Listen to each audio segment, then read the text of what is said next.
제가 말씀을 공독해 드립니다. 사도행전 4장 36절부터 7절. 구브로에서 난 레위족 사람이 있으니 이름은 요셉이라. 사도들이 일컬어 바나바라 번역하면 위로의 아들이라 하니 그가 밭이 있음에 팔아 그 값을 가지고 사도들의 발 앞에 두니라. 아멘. 이 본문은 우리 주일날 나누었던 본문 가운데 있는 부분인데, 주일날 충분하게 다루지 못하는, 또한 오늘 또한 나누기 원하는 메시지가 있기 때문에 이 본문을 가지고 말씀을 나눕니다. 성도는 교회를 다니는 사람이 아니라 교회를 세우는 사람입니다. 이 정말 중요한 말씀인데요. 성도는 교회를 다니는 사람이 아니라 교회를 세우는 사람이에요. 우리가 교회에 나와서 예배하고 기도하고 찬양하고 말씀 나누는 것은 그냥 교회 왔다가 가려고 하는 것이 아니라 이 교회를 세우기 위한 사명 가운데 오늘도 여기 모여있는 줄로 믿습니다. 예수님은 온전한 믿음의 고백을 반석이라고 비유하시고 그 반석 위에 하나님의 교회를 세우겠다라고 말씀하셨어요. 그리고 제자들에게 그 사명을 감당하기를 원하셨어요. 그리고 성경은 끊임없이 이야기하기를 예수님은 모퉁이의 머릿돌이 되신다라고 말씀해 주었어요. 그것은 특별한 의미가 있는데 그 머릿돌을 중심으로 해서 교회를 세우시는 중심이 되신다라는 이야기예요. 예수님은 머리고 우리는 몸이다라고 이야기하면은 예수님이 머리는 위에 있으니까 머리가 되시고 우리 몸이 밑에 쫙 달린 것처럼 느껴지는데, 곰곰이 생각해보면 예수님은 그 교회의 가장 밑바닥에 있는 모퉁이의 그 머릿돌과 같다라고 하신 것을 눈여겨봐요. 그리고 그 위에 교회가 세워지는 것이고 우리는 그 교회를 세우는 하나의 지체들인 것을 또한 생각하게 되어집니다. 예수님은 내가 하나님의 성전을 사흘 만에 다시 세우겠다라고 말씀하셨어요. 그리고 사흘 만에 부활하셨을 때에 그것은 하나님의 성전이 새롭게 세워지는 것이었음을 우리는 잘 알 수가 있습니다. 그 전에 이야기하셨던 그 말씀을 이루신 것이죠. 그래서 예수님은 교회를 세운다라고 표현하고 말씀하셨고, 우리는 이 교회를 뭐하러 왔다고요? 세우는 자로 왔다라고 하는 것을 기억할 수 있기 바랍니다. 교회를 세운다라고 하는 것은 교회에 건축 헌금을 한다는 이야기가 아니에요. 건축 헌금 해가지고 건물을 짓거나 건물을 세운다 이런 의미가 아니에요. 교회를 세운다고 하는 것은 다른 표현으로 덕을 세운다라고 이야기할 수가 있어요. 뭘 세운다고요? 덕을 세운다.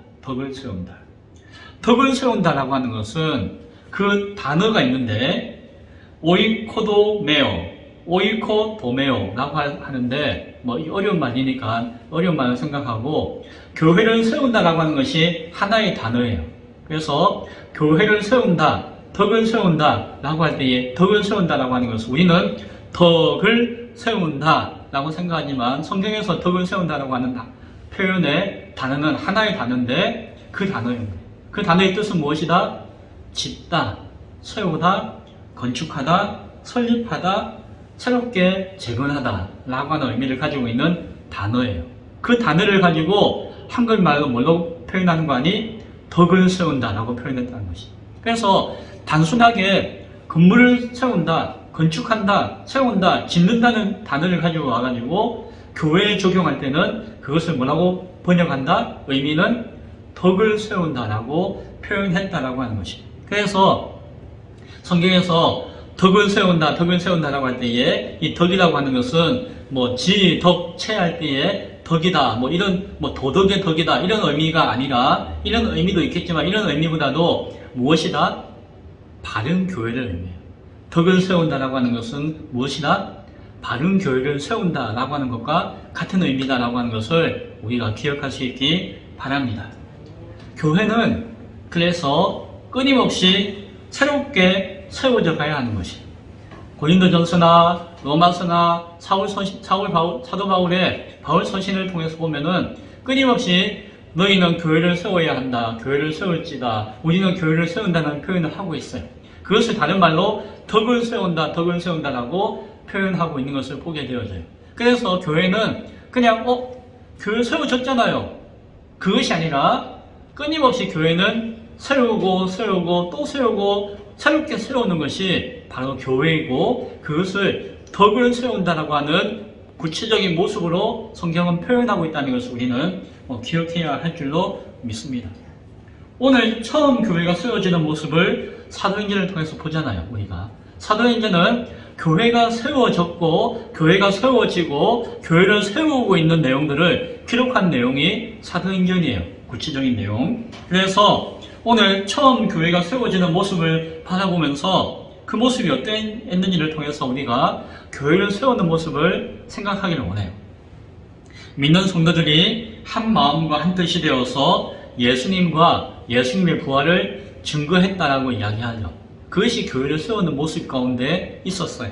그리고 하나님 앞에 자신의 모든 것들을 다 드리고자 하는 헌신하는 마음 가운데서 물질을 드리고 서로 나누었더니 그것이 교회 가운데서 가난한 사람이, 다 가난한 사람이었는데도 불구하고 가난한 사람이 하나도 없게 되어지는 참 오병이어와 같은 놀라운 역사가 나타나고 있는 것도 우리는 성경을 통해서 바라보았죠.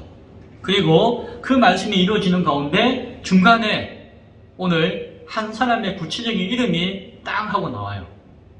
누구죠? 바나바예요. 바나바. 아나니아와 삽비라고 하는 실패한 사람의 이름이 나왔어요. 뒤에. 그거는 실패자의 대표적인 이름이지만 그 외에 헌신하고 수고하고 섬겼던 사람들의 이름은 다 무명이에요. 무명. 성경은 그들이 이름을 드러내지 않았어요. 그들이 부각되어지거나 그들이 칭찬받는 것보다도 하나님의 교회 가운데 있는 모든 성도들과 제자들을 칭찬하기를 원하신 것 같아요. 특별히 잘못한 죄인의 잘못을 반성하자는 의미 가운데 이름이 기록되었죠. 그러나 유일하게 한 사람의 이름이 교회를 세우는 그 선한 모습 가운데 탁 기록되어져 있어요. 바나바. 그런데 이 이름은 여러분과 제가 잘 알다시피 이후에 성경에 아주 중요한 한 사람의 이름으로서 반복해서 나오는 것을 알게 되어지죠.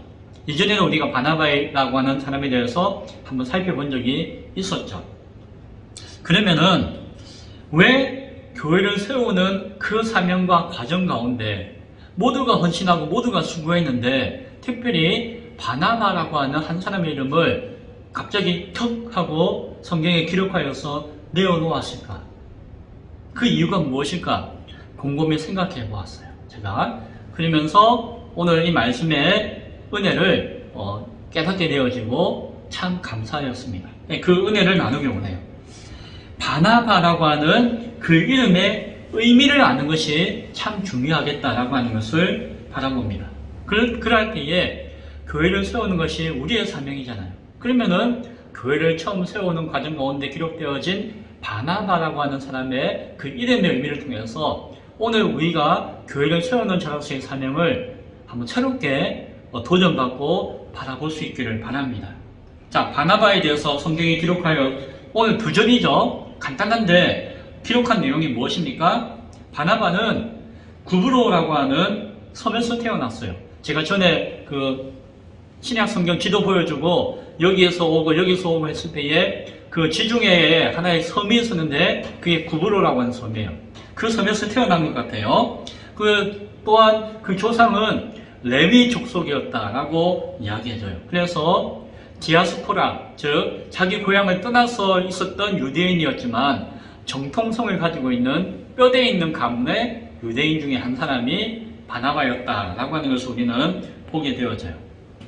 이 바나바의 본명이 무엇이었다고요? 요셉. 예, 요셉. 요셉이라고 하는 이름은 당시에 흔한 이름이지만 또한 의미심장한 중요한 이름이라고 하는 것을 우리가 바라봐야 돼요. 자, 예수님이 탄생하실 때에 수임받았던 이름이 하나 있었습니다. 예수님의 육신의 아버지의 이름이 뭐였죠? 요셉이었어요. 예수님이 죽으시는 순간, 죽임 당하실 때에 수임 받는 사람이 한 명 있었어요. 예수님의 그 시신을 장사 지낸 사람이었어요. 그 사람 이름이 뭐였죠? 아니마대 요셉이었어요. 요셉은 예수님의 탄생의 사건 가운데 역사했던 이름 중에 한 사람이었고, 예수님의 그 죽음의 사건 가운데 역사했던 중요한 이름 가운데 한 사람이다. 그것이 그렇게 된 것이지, 그 이름이 흔한 것도 있지만은 참 의미 있는 이름이다 라고 하는 것도 한번 생각해 볼 수 있기 바랍니다. 중요한 것은 그 요셉이라고 하는 이름도 중요하겠지만, 중요한 것은 그 요셉의 별명이에요. 그 별명이 뭐라고요? 바나바. 그 바나바의 이름을 누가 지어주었다고요? 사도들이 지어주었습니다. 그 예수님의 12사도, 그 당시에 믿음의 지도자들이 바나바의 그 이름을 지어주었어요.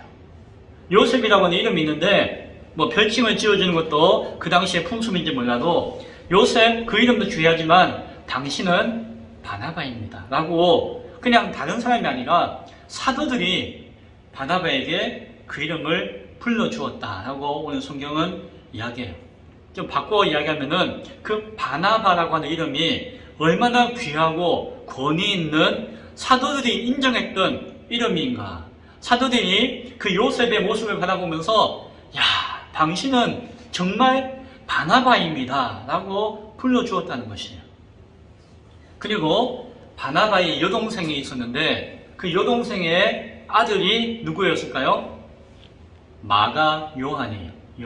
마가 요한은 나중에 마가복음이라고 하는 복음서를 기록한 그러한 제자가 되었죠. 예수님의 12제자 요한이 아니라 마가라고 하는 요한이 있었죠. 예루살렘에 살던 유대 청년이었는데 그의 어머니가 그 바나바의 여동생이었어요. 그 집안은 부자 집안이었어요. 부유한 집안이었어요. 그래서 예수님과 제자들이 예루살렘에 갔을 때에 머물고 거하고 했던 집이 아마 그 집, 마가의 집이었을 것이다 라고 이야기해요. 그리고 우리가 잘 알죠? 그 예수님이 승천하시고 난 다음에 제자들이 모두가 모여가지고 함께 날마다 모여서 기도했던 공간이 있었어요. 그게 어디였죠? 마가의 집이었어요. 마가의 다락방이라고 하는데 우리가 생각하는 다락방이 아니라 넓은 홀이에요. 얼마나 넓었는가? 120명이 함께 모여서 앉아서 기도할 만큼 넓은 홀이에요. 우리 교회 본당 120명이 앉으면은 앉을 수 있겠네요. 맞죠?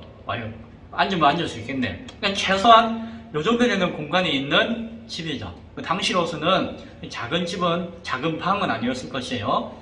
그래서 그 마가의 다락방이라고 할 때에 그 마가가 그 바나바의 누이의 집이었죠. 집안이 잘 사는 집이었어요. 그러니까 오늘 성경에서 봐도 바나바가 뭐가 있었다? 밭이 있었다. 교회 가운데 다 가난했는데도 불구하고 그래도 부유한 축에 속해 있는 사람이 이 바나바였죠. 그래서 자신이 가지고 있는 집은 아마 여동생 집이니까 못 팔고 아마 자신이 소유로 되어 있던 밭을 팔아가지고 사도들의 발 앞에 두었다라고 하는 표현이 오늘 성경에 나와 있습니다.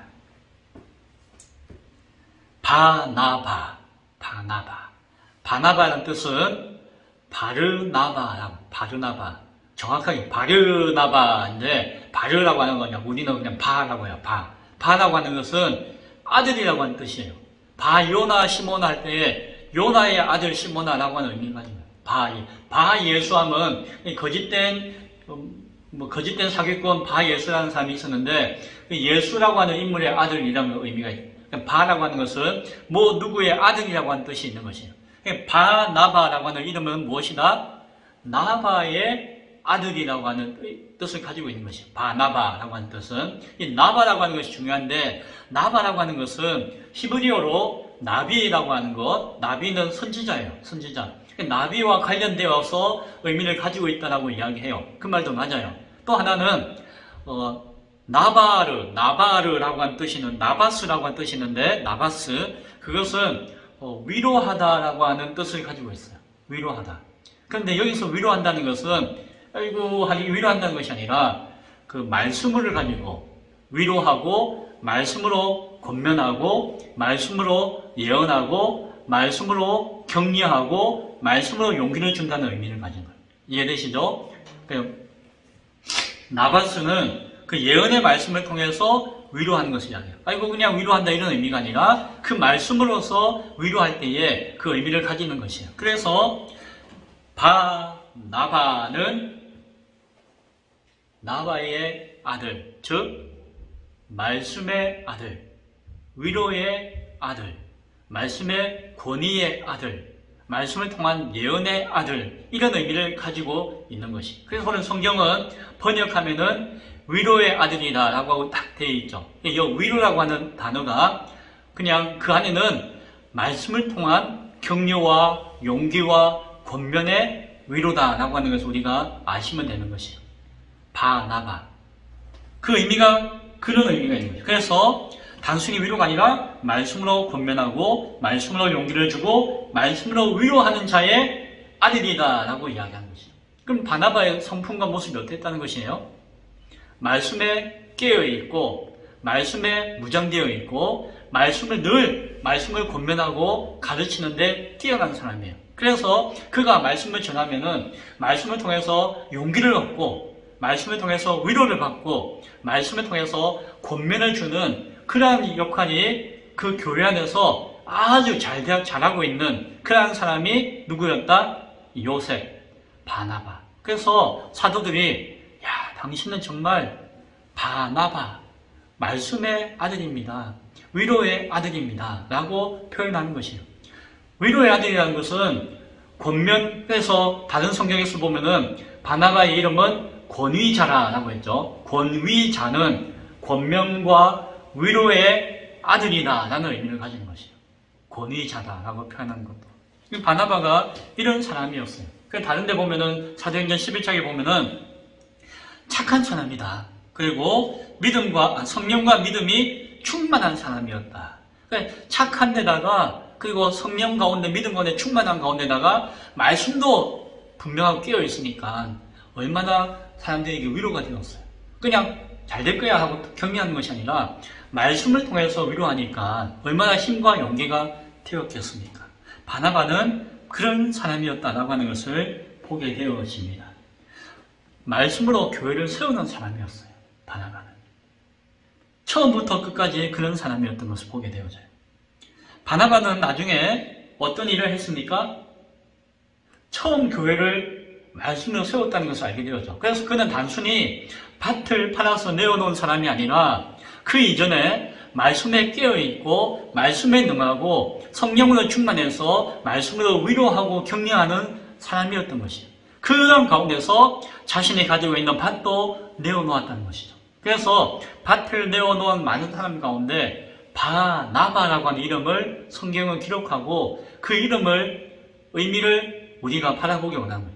교회를 세우는데 그 이름의 의미가 가지는 뜻을 깨닫기를 원하는 것이라는 것이에요. 나중에 바울이 예수님을 핍박하고 교회를 핍박하는 일을 하다가 회심하죠. 교회의 일원이 되고자 했지만은 아무도 안 믿어줬잖아요. 왜?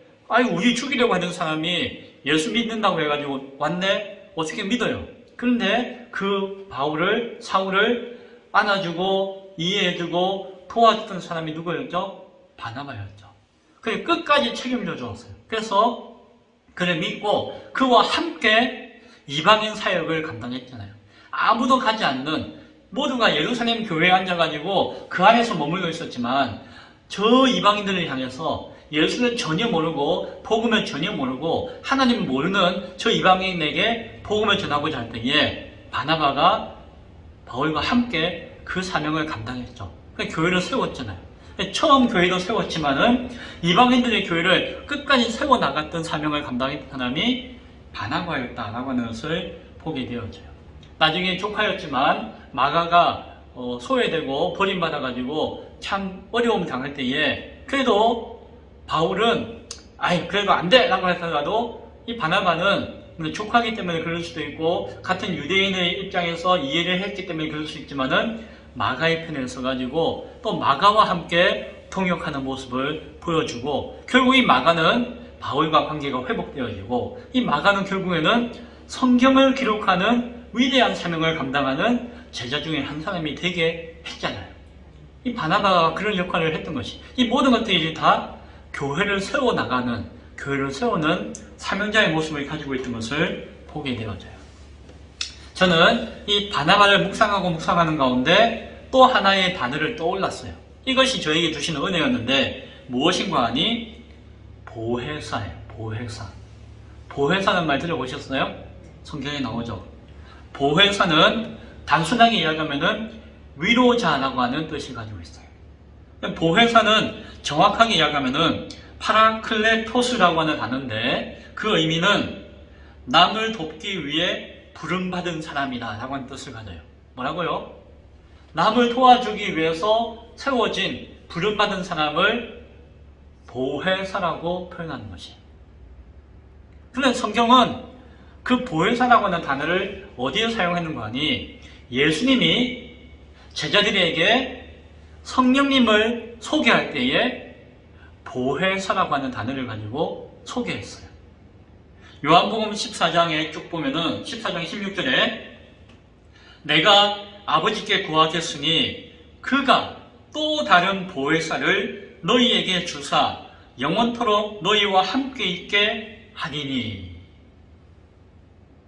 14장 26절에 보혜사 곧 아버지께서 내 이름으로 보내실 성령 그가 너희에게 모든 것을 가르치시고 내가 너희에게 말한 모든 것을 생각나게 하리라. 요한복음 15장 26절 보혜사 곧 아버지께로부터 나오시는 진리의 성령이 오실 때에 그가 나를 증언하실 것이요. 대표적으로 이 성경만 보면은 예수님이 뭐라고 합니까? 내가 또 다른 보혜사를 아버지께 구할 것이고 그 보혜사가 성령님인데 너희와 영원히 함께 할 것이다. 예수님은 곧 떠나게 될 것이지만 그리고 그 보혜사의 이름은 성령님이신데 그 성령님께서는 무엇을 하기 위해서 오신다? 예수님이 말씀하신 그 모든 말씀을 다 가르쳐 주신다. 보혜사는 말씀을 가르쳐 주시는 분이시고 또한 보혜사는 예수님께서 알려주시고 행하신 모든 것들을 생각나게 하신다. 가르치시고 깨닫게 하신다라고 하는 것이 말씀을. 그 역할을 교회에게 해주시는 분이 성령님이시다. 그 성령님의 역할이 사명이 무엇이다? 보혜사다. 보혜사는 그 성령님의 사명을 이야기하는 것이죠. 성령이 하시는 역할을 설명하는 것이었죠. 그리고 그 보혜사는 진리의 성령님이신데 무엇을 증언하신다?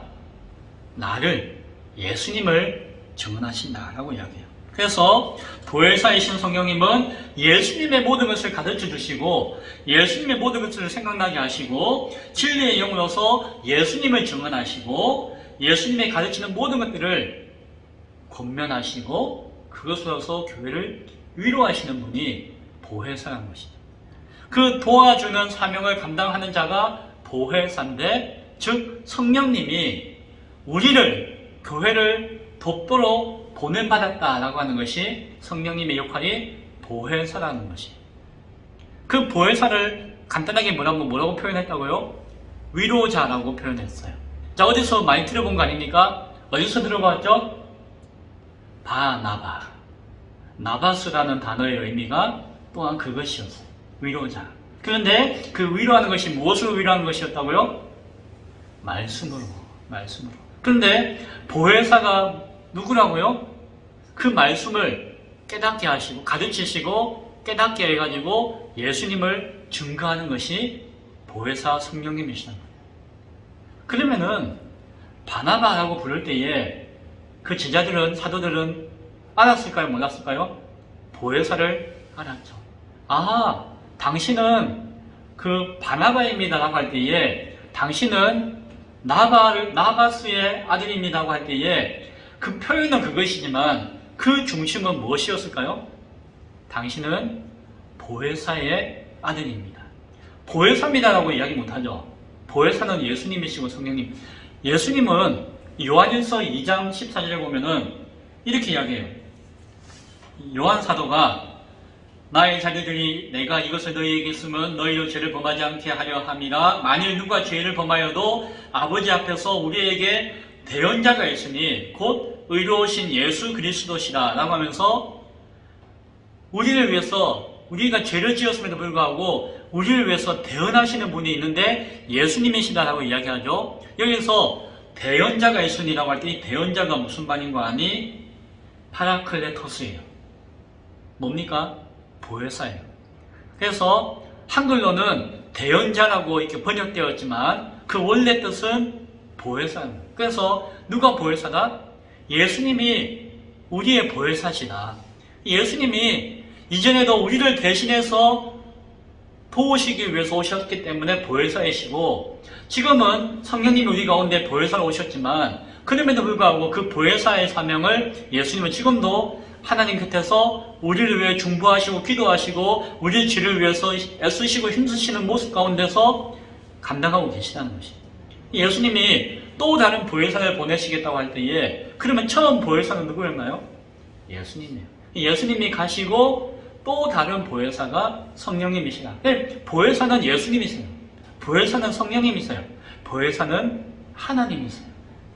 물론 보냄받았다고 하기 때문에 성부 하나님께서 보냄받았다고 표현 안 하기 때문에 구체적으로는 예수님이 보혜사이시고 성령님이 보혜사이시죠. 그러나 성령님도 하나님이시오 예수님도 하나님이시기 때문에 자신은 보혜사는 우리를 위해서 힘쓰시고 애쓰시는 하나님의 모습을 보여주는 것이다 라고 우리는 이야기할 수가 있는 것입니다.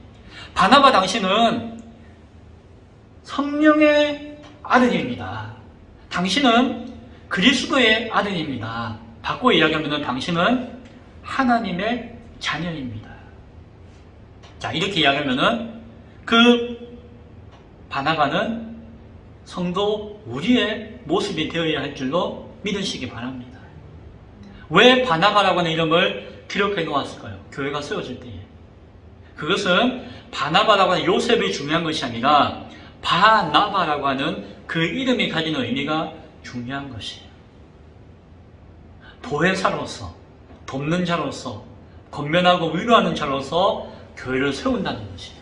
그리고 그것은 결국 성도 되어진 저와 여러분이 감당해야 될 사명이라고 하는 것이에요. 우리가 바울과 같은 자를 도와야 할 것이고, 우리가 바울과 함께 동역해야 될 것이고, 우리가 이방 땅에 교회를 세우는 사명을 감당해야 될 것이고, 우리가 바나바와 같이 헌신하며 애쓰며 처음 교회를 세웠는데 그 사명을 감당하는 자가 되어야 한다라고 하는 것을 성경이 이야기해주고 있는 것입니다. 그래서 바나바라고 하는 그 이름이 그 자리에 갑자기 툭 하고 우리에게 던져져 있고, 그 이름이 기록되어 사도행전의 의미를 우리에게 부과시켜 말씀해주고 있다라고 하는 것입니다. 이 말씀을 맺고자 합니다. 성도는 어떤 사람이라고요? 교회를 세우는 사람이에요. 덕을 세우는 사람입니다. 바른 교회를 세우는 사람입니다. 그 사람은 성령으로 충만하여서 예수님을 증거하는 보혜사와 같은 사명을 감당하는 것이며, 바나바와 같은 역할과 사명을 감당하는 자인 것을 바라볼 수 있기 바랍니다. 권면하고 말씀으로 위로하는 것은 바나바의 사명이 아니라, 요셉의 사명이 아니라 바로 누구의 사명이다? 교회를 세우는 사명 가운데 있는 우리의 성도의 모습인 것을 기억할 수 있기 바랍니다. 오늘 바나바가 자신의 모든 것을 통해서 헌신하는 모습을 보여주었듯이, 교회를 섬기는 모습을 보여주었듯이, 위기에 빠진 바울을 섬기는 모습을 보여주었듯이, 교회를 개척하며 말씀으로 가르치는 모습을 보여주었듯이, 마지막까지 시험에 들었던 마가를 도와주었던 모습을 보여주었듯이, 성경을 기록하게 하였던 그 사명자를 키우는 모습을 보여주었듯이, 비록 연약하고 부족하지만 끝까지 교회를 세우는 권위자로서의 모습을 가지고 있었던 것을 보여주고 있는 의미를 우리는 바라볼 수 있어야 할 것입니다. 사랑하는 성도 여러분, 제가 여러분이 바나바의 역할을 감당해야 될 줄로 믿습니다. 오늘 저와 여러분이 이 바나바의 이름과 같은 그 사명을 바른 교회를 온전히 세워나가는 역할로서, 사명으로서 감당할 때에, 그러한 바나바와 같은 사명자들이 한 명, 두 명 세워질 때에 우리 기쁨의 교회가 이 세상에 있는 교회를 든든히 지탱하고 세울 수 있는 어떠한 위기와 어떠한 어려움이 오더라도 이 세상을 지탱할 수 있는 교회가 될 줄로 믿습니다. 오늘 처음 교회가 세워지는 그 모습 가운데서 바나바라고 하는 이름 가운데 우리에게 주어진 그 사명을 생각하며 교회를 세우는 사명 가운데 끝까지 감당할 수 있는 저와 여러분 될 수 있기를 다시 한 번 더 간절히 축원드립니다. 기도하겠습니다.